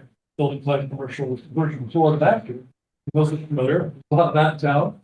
And they don't have 44,500 square feet of open space, green space for 9 units. And that parking area, it's that big. Well, and that was, for the note, the middle one has parking in front of it, which we say that they can't do. Well, Yes. but my point is, this is a good idea, it sounds good, but I don't see how we could enforce that. So part of what that's getting to. So why is it included? As a retrofit. Right. Yeah, so part of that is going to be a little bit on, frankly, the town's approach and the stand that you want to take. But I think also kind of how it gets rolled out, because as you know, something that's lawfully existing and pre-existing nonconformity is permitted to remain. But, you know, in certain circumstances, you're not telling them that they can't do anything with their property, right? They're sort of actively choosing to create a conversion and go to some other type of use. And I do think there is some room for the commission to take a stand and establish those expectations about what you would expect to be retrofitted and what you would allow to remain, which is what the last section is getting That's what I was to. just gonna say, compliance. It may not be prudent for someone to pick up their whole parking lot and put it behind the building, but it may be fairly easy for them to dig up some pavement and create some green Grass. space. Particularly when your commercial zoning may have said that a 5,000 square foot building needs 25 parking spaces, but now it's 5 units and they only need 5. So the answer is no one has an exact answer to your question. It is a good question and it's going to be exercised differently in many different places. You have the right to regulate something that's not conforming, just not the right to require that it sort of go across the board be extinguished. So there's going to be some give and take there. And myself, I've sort of wrestled with how to lay all of these regs out because there's going to be a lot of buildings that don't comply. But they're showing up and saying they want to go and make use of this. The standard is what the standard is. They can always just keep using it as a commercial building, for example. It's yeah, I did not give you an answer, but I don't think that there is one, short of sort of lowering the bar across the board and then allowing it to remain. I think we're trying to set the standard high and get it as close to that as we can. And then you'll have to get a feel for where the commission wants to draw that line with some of those non-conformities. Does anybody have any questions or want me to go through the building design examples that are in here? I have a what if question. Well, based on the way this is written, if someone wanted to build like I'm in Brantford, in near exit 55, they've got the apartments with the parking under. Are we saying that with this, with our regulations here, that would not be allowed? I don't think there's anything that would prevent parking from being within a building. You're still regulated the maximum building height. So if they fell within the building height requirements, they could very well, And then they could drive make it- under townhouse As long as they style. could make it look like something like that. Right. Well, the one in Branford does have it. Oh, yeah, they're sort of open air. You can see it from the highway. And that's like a parking deck. Is it in Yeah. front So the white ones. No, so it's not elevated? no, it's in a commercial, it's a much larger development, but yeah, they're all designed with drive under, Multiple buildings. 3-story on top of it. All right, just making a note of some of these, so you can try to come back to the answers. Okay. Yeah, I don't know why the PDF skipped the page, the Word document doesn't. So, For this. yeah, moving on to the table. For, I think most of this, we're pulling the existing standard from your current bulk and area requirements for the applicable zone. With the exception of like the front build-to zone, which we talked about with the established setback. And then requiring specific yard, and then again, some standard, a standard, which you may decide you don't care about, is the minimum maximum building widths, which is in line 6. So I'm trying to show you what this could look like, and like I said, you can chip away at it. So that is very prescriptive, saying it's got to be 30 feet, can't be more than 50. But again, you know, if you don't have big lots, this is probably not that big of a deal. You probably don't need it. If you think you have some weird or large lots and you don't want just one big long building, but again, at 9 units, you know, not so likely you're gonna have a huge building. One of the zones, it's either the RS or the transition does have a maximum. I think that's where the 60 is coming from. I think it's the RS zone has a Yeah. maximum width of the building. Yeah, because that deviates from the others. Yes. A quick question here, the cottages, is this, the cottages flowing in this table Yeah. also? We had these as 3 separate tables. Yes, Initially, the duplex, triplex, and then the multis. We had a separate table for commercial conversions and then one for the cottage clusters. Most of the standards were the same, so we're thinking we should just consolidate into Yeah, one right. table. it's a little bit tricky. Again, like cottage cluster developments are not common here, and so how that would be applied. It's essentially, you know, up to 9 tiny houses on a singular lot arranged around a common open space area. And how that would work very much depends on the ultimate configuration of the lot. And whether you have something sort of, they're all kind of staggered and something runs down the middle, or if you have something that's kind of in a U shape or what, it's going to be very different how to imagine that. Try to come up with a separate set of standards to have a whole separate table. Felt like a bit much.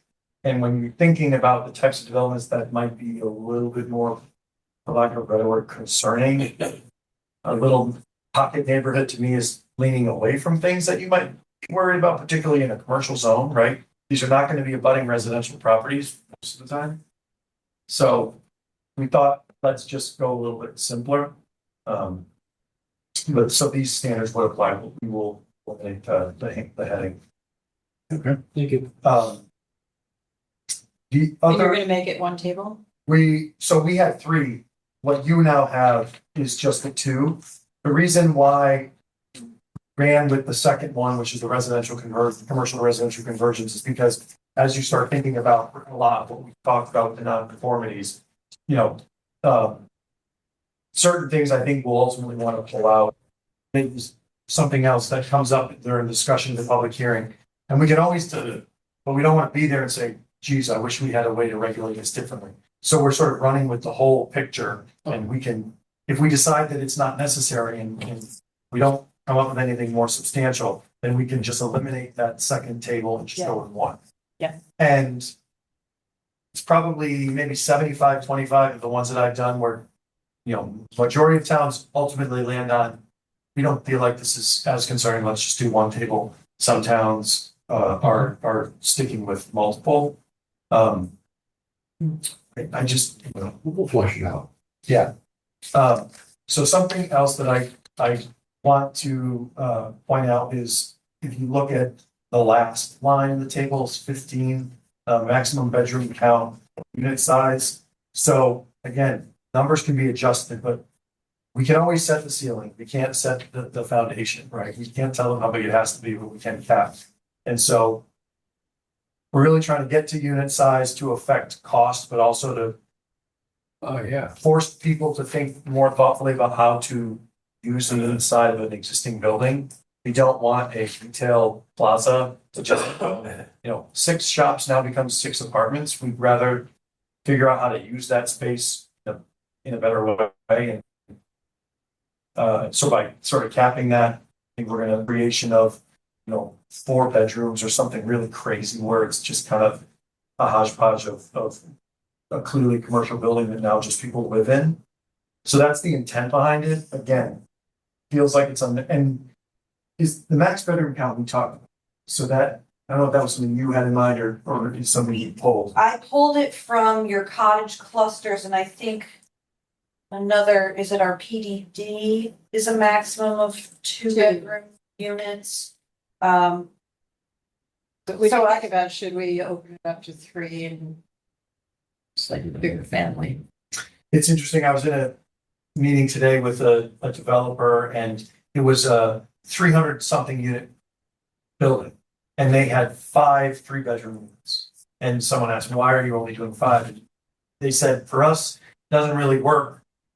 The rents are high. And when people get to a place of 3 bedrooms, they generally just opt to rent a house if they can or buy a house. Because the market for what it is demanding in a different part of the state. Interesting. Nobody's wanting to rent a 3-bedroom. It's too much. And maybe that's different in an existing building.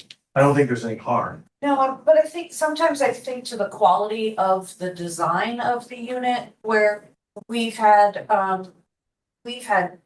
housing appeal applications where they meet the minimum health code for a bedroom, but they're like they're not usable, but it was to be able to increase the sales I got you. value of that. Bedrooms that aren't really bedrooms, but, or they're calling it just like a workspace or something. Yeah.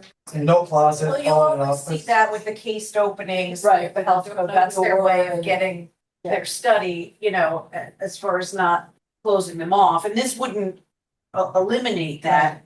But I just think of those, some of these examples we've seen where it's just cramming in to call it this many bedrooms. I get it. Or I guess if that's really the need, to have 3 bedrooms, we could. I just, I thought kind of that example and then what we've already had in the regulations. We are missing a lot of that diversity of these smaller units in town, for that flexibility, so, but it's just my suggestion, so. Yeah, and I don't know what the market would. Yeah, why Which don't one? we just leave it to the market? to do that? Yeah. So you just want to eliminate? I don't think it's, again, these are small developments, and let's say you get 1 or 2 and you think, oh, we don't like that, okay, we'll add it back in, I don't think this is still fairly low risk. So if you don't see a burning need to include it, I'd say err on the side of keeping it easier. The other place, we've written some regs in places that deal a lot with student rentals because they're near colleges. Yeah. And so if they can call it a bedroom and fit a bed in it, then that increases the rent and they can, get $1,000 a person or $2,000 a person. So Sure. I say call it. Okay. I was just gonna say, I kind of like having the standard there to say, like, to your point, if they're gonna do this, we want it to be usable, livable, comfortable space for people to live in. And I do think about, there's a lot of 3-bedroom houses in town, to your point. Just going back to like when I was, like, one of the reasons we decided to buy a house was we wanted a bigger place, and the cost to buy the house was comparable to staying in an apartment, and I wanted my own space. So I don't know, I was fine with 2 bedrooms, thinking that 3, they would be wanting more space, a yard. I mean, especially in a town like Madison, where we've got so many outdoor amenities. And we have the residential areas and the communities in the neighborhoods. I don't know. Those are my I thoughts. think max is typical.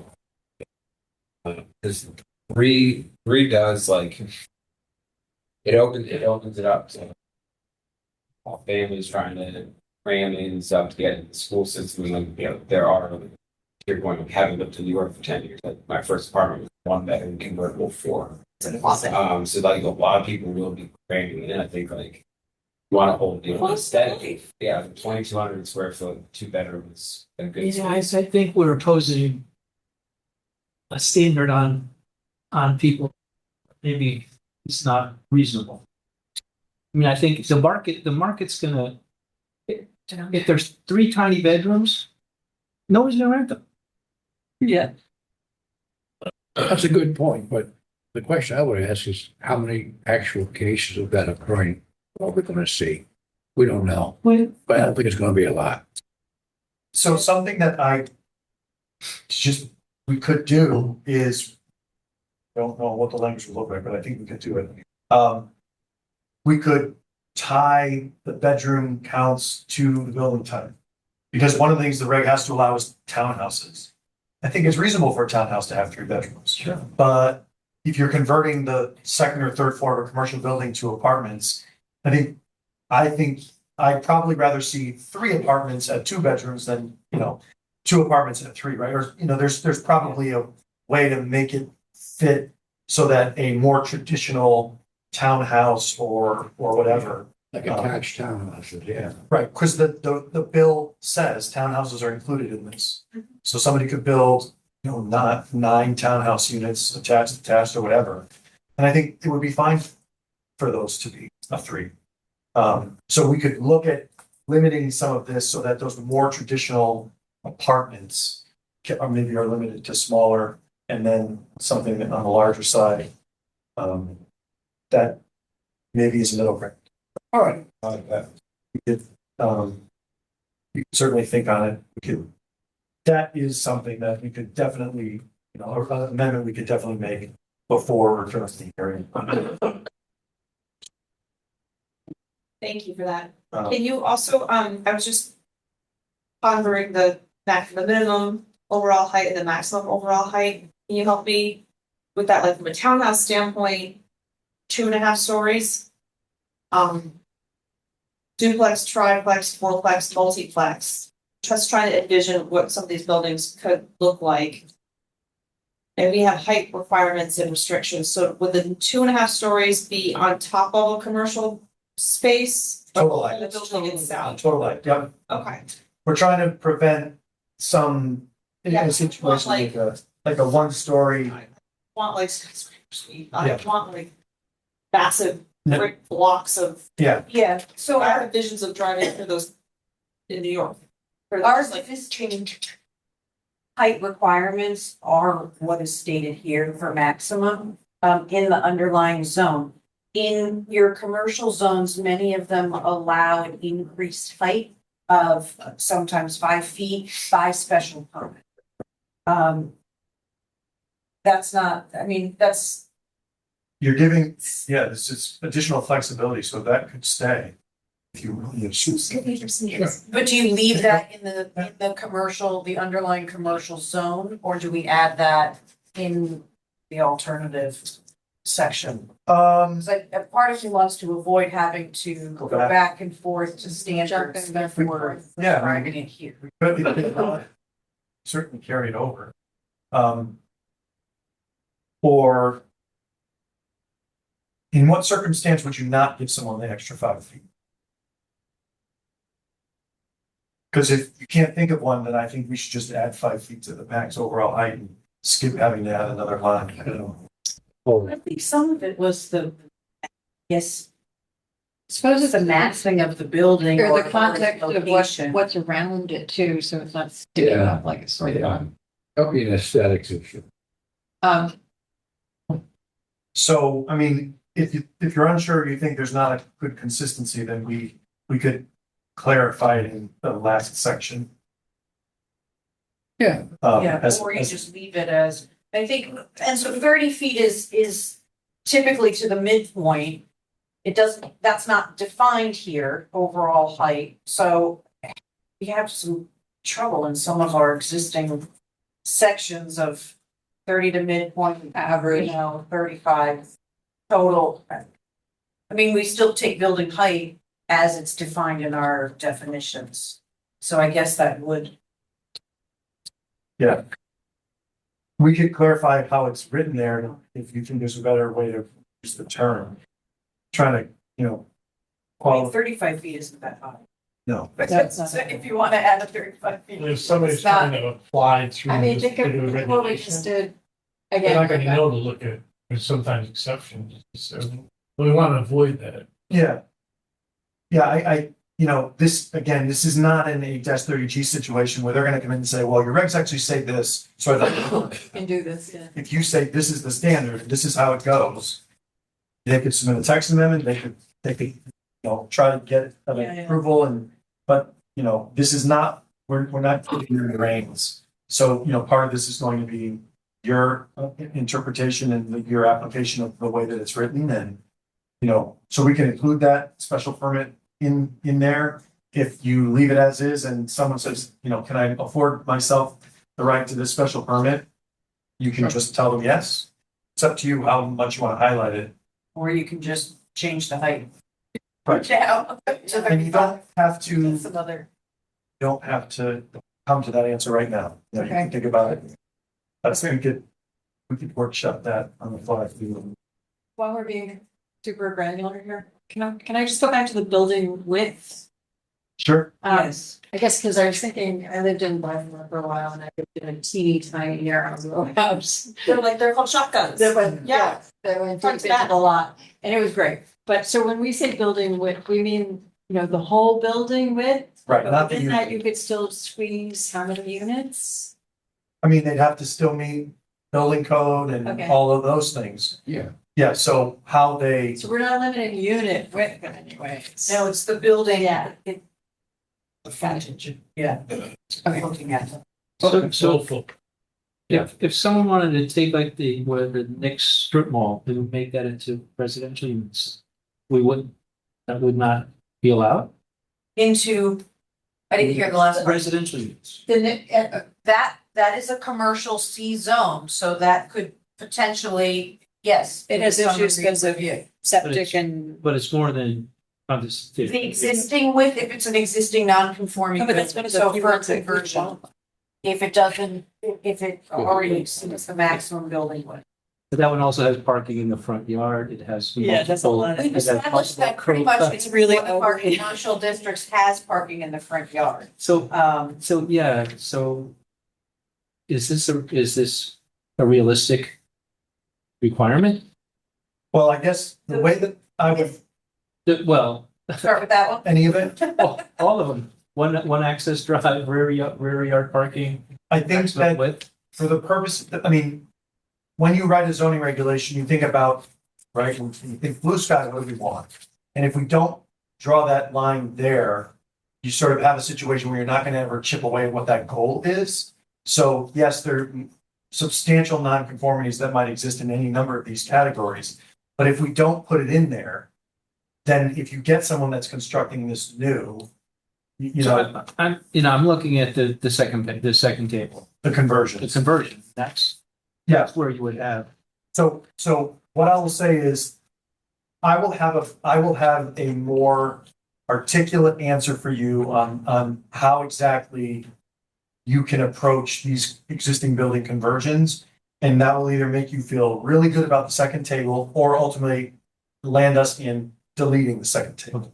Okay. I'm with you. Well, that's it. If we could leave it, it's what I'm trying to rationalize, what he's asking is like, if we Like, have one of those, a conversion effort If with the city a has some- current strip mall, Mhm. if that exceeds these widths, but it says permitted total units not to exceed 9, so they can only divide it by 9. Correct. 9 is the maximum number of residential. So they couldn't do like little ones, Right, so. 50 feet, 50 feet, 50 feet, 50 More feet. than 9 would not. So the only issue that they would run into is, I guess, if you had like a 30,000 square foot building, they would run into a situation where even if they did 9 units at the maximum unit size, they'd have building left over. So at that point, they'd have to do mixed use, right? That, I don't know how many buildings you have that are 30,000 square feet or more. That's like. Yeah. I don't know, Dollar General or those are like 10. I'm trying to think of some other. San Madison, Florida. Stop. How big is San Madison, Florida? Yeah, that's what I was thinking. That'd be a nice little living space. Big windows, Glass. glass. Yeah, so they would have. Southern exposure. They would have to do commercial equipment. But generally speaking, if you have a lawfully established, pre-existing nonconformity, you have a right to maintain it unless you're doing something that expands upon that nonconformity. So what we're sort of wrestling with is there a way to sort of treat these as an expansion or an unlawful intensification of use? Essentially, you are willfully putting yourself in a position to have to bring this into compliance with certain standards. And the town is going to establish what those are. And so maybe what we can do at this point is go to the last page, which is where we try to get to this. So we know from, Monroe versus Mackenzie that we can't issue waivers. You can't just issue arbitrary waivers to zoning regulations. But you can find ways to achieve compliance in an alternate fashion, provided you articulate what that looks like and how they get there. So this is meant to provide additional pathway to that. So we're establishing the summary review process, and then we're basically saying, we're going to try to give you some additional flexibility, and you don't have to get a variance. You can come to P and Z. So we're not arbitrarily telling you that these things don't apply. And we're not creating a situation where we're going to force you to come to us for special permit. We're giving you the path, but we're saying if you want a little bit more flexibility, now we're going to give you this option. So the reason why we've written it this way and feel that it is appropriate is because they still have all the rights that the summary review requires. But in situations where someone is saying, listen, I would have to demo this building and rebuild it to be able to meet all these standards, and this is not going to work. You can issue a special permit to get them out of some of those requirements. And I think we want to refine this perhaps a little bit based upon kind of where we go with some of the other language and maybe what during the public hearing, but the idea that in those situations, when it's under those specific circumstances as outlined, you could give them that special permit, which would not be for the 9 units or the 7 units. It would be for the specific component of what they're requesting. So this doesn't make the whole project now summary review or special permit. And so one of the things that I've added that we've toggled on and off depending on the conversation is the last one, which is 7. You can choose to give them relief on some of those standards because as a trade-off, they're going to perhaps lose some profitability by deed restricting it. And so the idea here is it could be many thousands of dollars to make some of these conversions. And maybe you decide you're willing to forego some of those physical improvements because they're going to deed restrict a unit. And I think it's worth being able to have that conversation. Sure. Whether or not it'll come to fruition, I have no idea, but that's our call. It's your call. And if I'm a building owner and it's going to cost me $100,000 or more to do some improvements, but I can keep the building as is by deed restricting the unit and we'll lose a percentage of that. Why wouldn't, what, to me, that seems more viable. Yeah. So I want to be able to create that conversation. So that's why That would be our call, right? yes. But it seems like you get to a point where you don't meet the requirements to go through this speedier process with public hearings and all that. Would you go back to the normal process if the situation became that complicated? A developer may choose to, yes, they may say, I only want to go through this process. I'll just stick to whatever's in the regulations. That may be possible. But the benefit to this is, let's say they say, oh, I don't want to do this. I want to just, go for my special permit because I don't want to make this change to this building. I don't want to put in green space. I don't want to leave this, backyard parking lot or whatever. I want to leave my 40 parking spaces for my 6 units. And they get denied. Well, they still have all the rights that they had before. They just meet the standard. So again, we're not taking anything away from them, we're just giving them more options. Yeah. Have you had towns wanna specify which areas are deep, that you can deviate from? Like more prescriptive, Yeah, you know, whether it's specifically parking or recreation area or something like that. yeah, As opposed to so opening up every, like, have some folks that we're having those conversations and just haven't quite gotten there yet, but yeah, it's just trying to be prescriptive in when and how they would get to that compliance. And I've some towns say, just don't need it, remove it in its entirety. the special permit option. I think that it's, I don't know, in my mind, I like it because we just don't know what this is gonna look like. But, if it feels overly complicated. But another thing, the town that said to eliminate it has a little bit more of a wide open reg overall. They don't care about roof types, they're not as worried about, some of these other things about minimum size, and they're not, they've got, good access to water and sewer. So like some of the concerns and stuff were maybe not there. This is not meant to be prohibited, it's really meant to make things work. Yeah, one thing that catches my eye in this section is got terms like infeasible and unreasonable burden, which are very subjective. I think Is there a that way to tighten that? Or define them? we can, we can try to tighten it up a little bit. I think you have some flexibility because it's a special, can't say special permit here, it's exception. It's exceptional.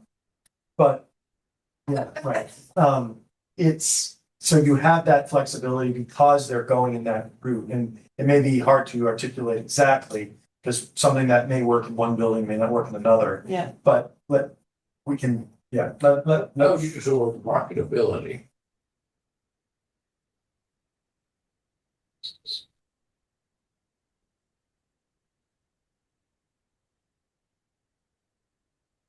okay. I mean, I think we have mentioned a couple times market driven consequences of being market. So, this also just occurred to me, could be stupid. In your flood zone regs, you call something a substantial improvement and you tie it to value, and when they get to that point, they have to comply. There's something similar to that where we would look at, okay, your building is worth $500,000 and all of these improvements would cost $450,000. Like maybe we could look at a ratio, because a huge building that requires, $100,000 worth of improvements may be reasonable, but somebody who's got a little shop and just wants to put a couple of units above, that might not be. That's certainly very objective. So maybe we can play around with something. Or just something similar, like when we are evaluating whether or not your request is reasonable, we're gonna look at the types of improvements you need to do to fully comply and how that correlates to the building that you have. Because that is objective and would apply evenly to a small existing building or a huge. So you just take the developer's word for what the cost of these improvements would be? I think. Because you can't. They could tell you what it is. They have to tell the building, in the building department for the same thing under the flood regs. I think you To the could, building, not site work. We wouldn't require them to provide written estimates. no, I think you could, I think they could come in and say, here's an estimate for all this work from an architect and from a site person, and it's gonna cost me $1 million. My building isn't worth that much. And you could say, okay, yeah, it would seem unreasonable for us to make you put more than the building. But I feel like, I don't know. With the flood, don't they know it based on the permit, something yet? Behind that, how do we get? Yeah, they represent, here's the cost of the work, and then we say, okay, over the course of X number of years, what have the improvements been and what's the value of the structure? And if you get to that percentage, that was 5. It's 1 year. Well, that's 5. Start. I don't know. I don't live near the shore. That's a whole. I usually avoid that. I have PTSD from having to go through that when I was helping them. And flood regs and, the cam and RC ballot and all that. But I don't know, maybe let's explore that a little bit and see. If there's a way to tighten it up, that'd be great. Yeah, Because I we'll, can see that problems. we will have. Yeah, something somebody there. comes to you with 15 waivers. 15 exceptions that they're looking for to make this work. There's, yeah, we should. Yeah, but the idea is to suss out someone that just doesn't want to do something. I want to just turn this into as many apartments as I can because I've had this dumpy building forever and I just want to make some money. And Well, you already state that it can't be for financial, the request to applicant demonstrates significant compliance, which is above and beyond the reasons. yeah. Yeah. So we're trying to just avoid those, Okay. really sort of bad actors. Because that's not gonna lead to like equitable creation of housing that people want to live in. Well, we also, I mean, don't we still want to maintain the commercial aspect of those commercial districts because we still want some of that? In theory, yeah. You do want to have, Well, that's where your regs used to be. I mean, well, your existing, in your downtown, that your first floor is the commercial and the walkability. And this eliminates some of that. Yeah, you're right. and I will say that there are a couple of places that are leading with for mixed use, or for certain areas, you've got to have a component of ground floor commercial. Percentage or something. They're just, they're talking about residential units located on the ground floor of a mixed use building, shall be on the rear or not exceed a certain percentage or whatever. And Bad idea. they're sort of just saying, this is what we're gonna do and we'll take the risk. So again, it's your regulation, you have to weigh what's the likelihood that someone's gonna fight us on this, and is it really important that we maintain that ground floor commercial component and start pushing things up? There's pluses and minuses to that. If you don't have a productive building, mandating ground floor commercial is gonna mean that it's vacant. And prevent. Yeah. It's, gonna prevent ADA accessible units because everybody's gonna have to go upstairs or, Increased costs, elevators. elevators. Right. Now, for bigger buildings, 9 units, you're probably not gonna see ground floor. A lot of times people want resident amenities, places to store a bike, We're seeing, stuff like that. we're seeing a lot with these smaller multi-family style. They're designing them more to be townhomes. So they fall under the residential building code and then they have a fire separation with them. So you may get 4 units in 2 townhouses. Yep. And that's how they're able to get better density. Right. And make it more economical Yeah. to build that. We saw that not in our most recent 830G, but that's essentially the style of the PDD development just across the street on New Road. Those are smaller, 4 or 6 bedroom. 4 units. But not, but it's sort of on pause, isn't it? No, they're working. They're doing site work and building permits are coming very soon. Okay. Different topic. Good. So, I have a handful of notes and revisions and things that we will refine. And I think what we'll do is we'll prepare a separate document, some of those amendments, and what it looks like, so you can consider, these alternatives. And we'll hope to have a little bit more information, as this kind of goes forward. But I think the plan would be to refer this so that we can still meet the deadlines, and then we'll have something to consider at that next meeting. And certainly if anybody has questions, comments, concerns, if you see a project, whatever, throw them at us between now and then so that we can have all this stuff ready to go. And then we can just workshop anything additional during the hearing. And that is as close as we need to for a July 1 date. Okay, great. How does everyone feel about a motion to schedule the public hearing for June 18th?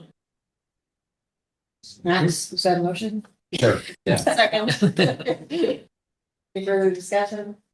All in favor? Public hearing June 18th. Great.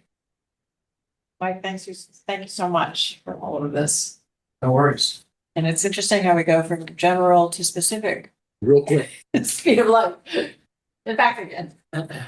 But that's what it warming takes. you up for the whole process. That's what it takes. Yeah, exactly.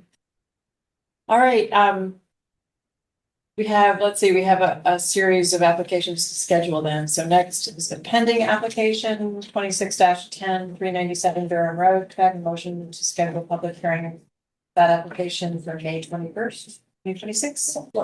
Like, second, Bob O'Connor. Discussion, on favor? Moving right along, we've received 5 more applications. 26-12, 61 Middle Beach Road West. I have a motion to table it to May 21st. Motion. Thank you. Second. Any discussion? Favor? That's done. 26-13, 22 Flower Avenue.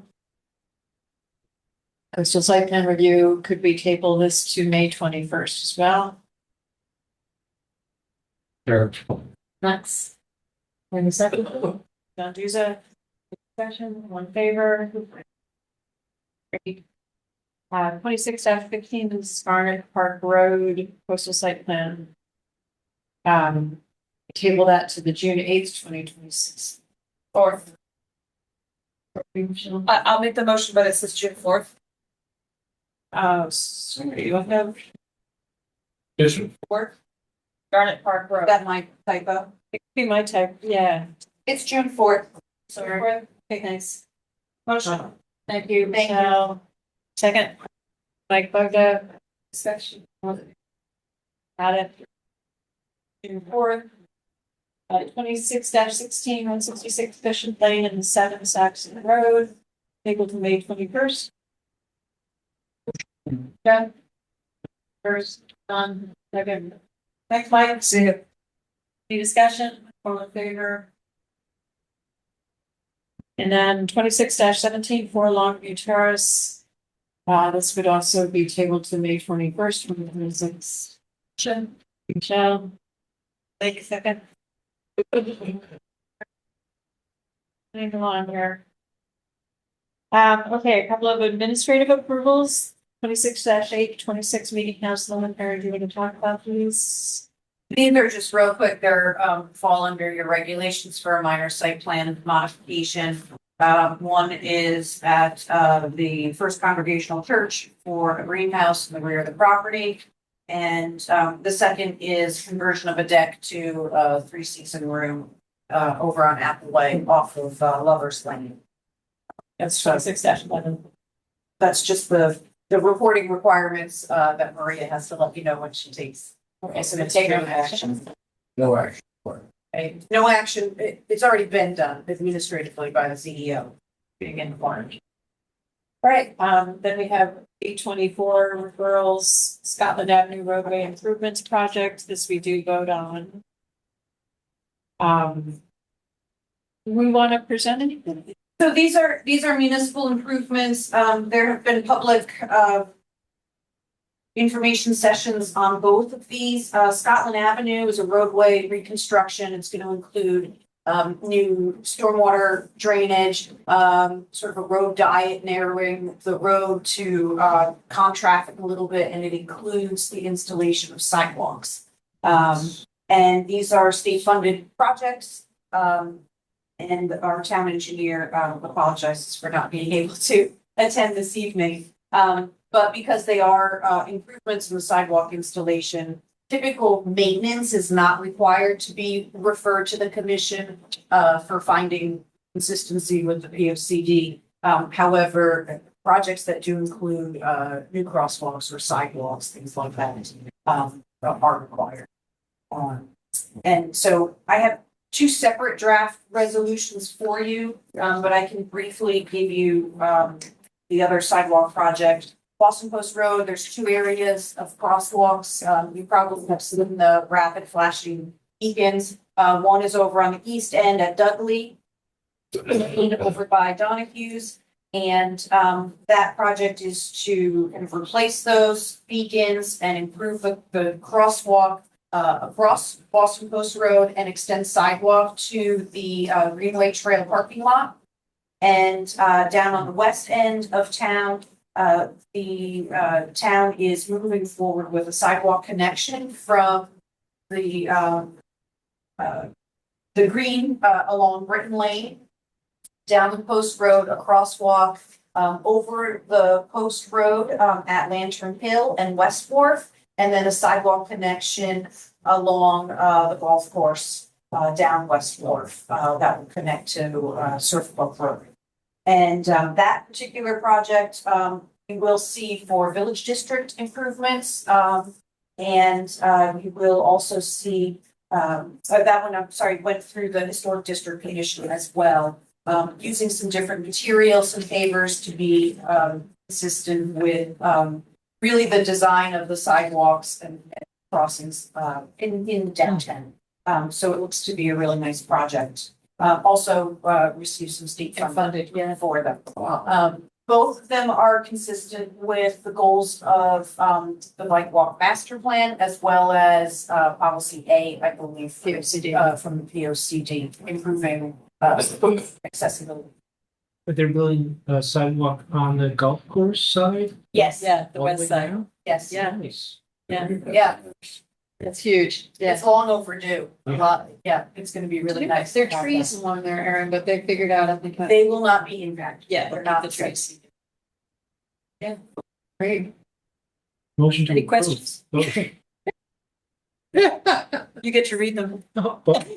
Yeah, go for it. I'll do one if you We want. pretty much explain what they're. John. Any questions? But sound like good projects. I also, having been on the historic district commission, I'm Stop. really happy with Sure. the One line. And granite curbing, yeah. Yeah, as soon as you started to say it, I was like, wait a minute, what's it gonna look like? Cause it's just, you want it to be an extension of, and not look like it was just. It'll look like, well, those sidewalks will look like the downtown sidewalks, so I think you'll be sort of aware that you're still in that. Area. Yeah, and then when you get to West Fourth intersection, I think that's just concrete. There'll be concrete down West. And Zark's, parts of the path actually come up, and follow the topography to eliminate, tree removal and to minimize, visual impact of the sidewalk.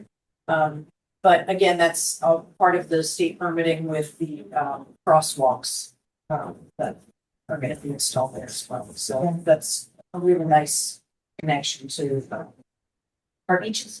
John, which one do you want to read? Mike's in those. So, Okay. To the Scotland Avenue. Following draft resolution is offered, voted that the Madison Planning and Zoning Commission approve in accordance with Connecticut General Statutes 8-24, the proposed road drainage safety improvements on Scotland Avenue. This project is consistent with the plan of conservation policy A, create an accessible community that fosters easy connections among residents, gathering, shopping, and recreation, dining, and relaxing. Additionally, the proposal is consistent with the town's bike walk. Thank you. Second? John? Your discussion? I think I agree. I'm part of it. Well, I don't know. Well, this one is the golf, The West Wolf sidewalk, it's all. but it is. That's the next motion. That's the next one. If you want to. I think you're fine. Refuse yourself. I don't oppose it. Yeah. I've seen the. Thanks for I get it. acknowledging. Anyway, so all in favor for Scotland Avenue? Scotland Okay, great. and Mike? for, Oh, sorry, John. 824, the following draft resolution is offered, or that the Madison Planning and Zoning Commission approve in accordance with Connecticut General Statutes 8-24, the proposed pedestrian improvements on Boston Post Road, Britton Lane, and West Wharf Road. This project is consistent with the Plan of Conservation and Development, Policy A, create an accessible community that fosters easy connections among residents for gathering, shopping, recreation, dining, and relaxing. Additionally, the proposal is consistent with the town's bike walk master plan. Great. Second. So, Lisa, any discussion? All in favor? Super. Everybody? Okay, next approval of minutes. Secretary John Morgan. Minutes of the April 2nd meeting.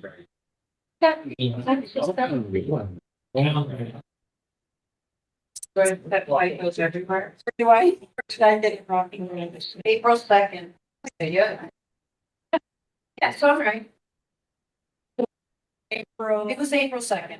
Yeah. Yes, you're right. I got it. Until the 16th. Yeah, you canceled the 16th. Right? Yeah. Sorry, I'm repeating you guys. It's nonsense. I can't hear anything with this fan. Last year. So commissioners present You're back. were Carol Snow, John Duza, John Morgan, Mike Bugda, Malcolm Clark, Bob O'Connor, and Janet Peckinpah via Zoom. Commissioners absent were Max Groen, Jeff Downs, and Andy Rubin. And motion to review and approve the minutes. So moved. I only had one change on page 2, Aaron. We have Michael D'Amato as the principal, not the principal. That's all I right. think that's an autocorrect. I'm sure it Your was. pal versus. Yeah, your pal. Yes. Oh. Listen, we got it. Madison Got it. Elementary Education System, large and in charge. There you go. Any other changes? No, I thought they were Okay. Vote to approve? Ask who was the second? Oh, you motioned. I moved it. Who seconded? Awesome. Thank you, John. Thank you, John. We're good. I was not voting. Remarks, I did want to say that I want to thank Aaron for submitting state historic preservation grant application on time yesterday. I forgot already that it did a year ago. We've applied for, actually, when I say we, it's a consortium of different people and organizations, but through the town for a historic resources inventory grant to inventory all historic properties that have not been between, actually, we're kind of saying on either side of 1826. Centennial, but basically from the late 1600s, if there are some up until the 1930s. Just to have a record of all the historic properties so that we can reference it in the future, have maps and get it organized. So this is like through planning and zoning, it's part of the plan of conservation and development, historic district, historical society, and any entities of preservation minded people, I would say. Yes, so we hope to hear in early June for the grant. I don't believe it's highly competitive, so I'm hopeful. Never know. And it's for $20,000 to hire a consultant to do the work. But it would be the state, there's a standard form and vote documentation. good step towards our items in the POCD. And then the idea is next step might be to create a preservation plan. Right. Karen, whatever happened with the extension of the historical district? On the west, Old Elm. it was approved. It's a done deal. Yeah. Yeah, so it goes. It was 15 years in the making, Only according to Tom Boyle. So it was a big success that it was finally adopted in November. And in fact, we were waiting for that to do this HRI. It goes past, up to the Neck River or past? Really? Yeah, there are a couple, no, it's not, I don't believe it's past. Yeah, I think it was up to the Neck River, but unfortunately, Frederick Lee House didn't want to be part of it. Yeah, we, Like the steakhouse. The steakhouse didn't want to be part of it either, so they're further down. it's east of that. So- It's not basically. Yeah, it's mapped on our GIS system now. We've distinguished between the three local historic districts. So if you just toggle on the old. Yeah, and it's a it'll show continuation you of the all maps of the green properties historic that are districts. It included goes. in that now. So, and another outcome of this HRI would be to recommend other possible historic districts. Yeah, Wow. In Massachusetts. Buffalo Bay. That's all I have to say. Karen, did you have any remarks? I don't. Okay, motion to adjourn. Motion to adjourn? Second, all in Third. favor? A03 according to that. Thank you, everybody. Thanks, Bob. Good night. Thank you. Great, guys.